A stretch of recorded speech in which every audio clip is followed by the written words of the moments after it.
Meron akong nakausap sa ibang bansa, OFW. Ang laki ng kanyang problema kasi nawalan siya ng trabaho, nakaaway niya yung boss niya. Sabi niya, ipon ko na lang, Father, yung pinapadala ko. Bakit hindi mo sabihin sa kanila na mayroong kang problema? Father, ayaw ko silang mag-alala. Isipin niyo nga yun.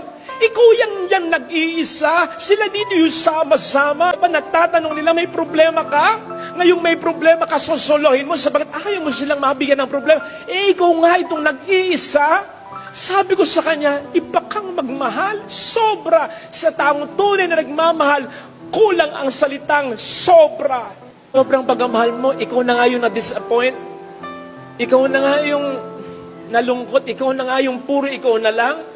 Ikaw pa rin yung magtatanong kapag sinagot ka ng anak mo, kapag hindi magkasundo mga anak mo, kapag nagrereklamo pa ang magulang mo, kapag hindi nag-ipon yung asawa mo, hindi inipon yung mga nasave mo, yung mga kinita mo, kung parang kulang pa yung binibigay mo, minsan hindi mo napagbigyan, galit pa sa'yo, hindi ba't ikaw pa yung nagtatanong, saan ba ako nagkamali? Ano pa bang kulang ko? Ano pa bang dapat kong gawin? Ikaw na nga yung nagbibigay ng sobra-sobra. Ikaw pa talaga yung magtatanong, ha? Ay, sila yung mga asin at ilaw ng buhay natin, ng pamilya natin. Ito yung mga taong, pag nawala, masasaktan ka talaga.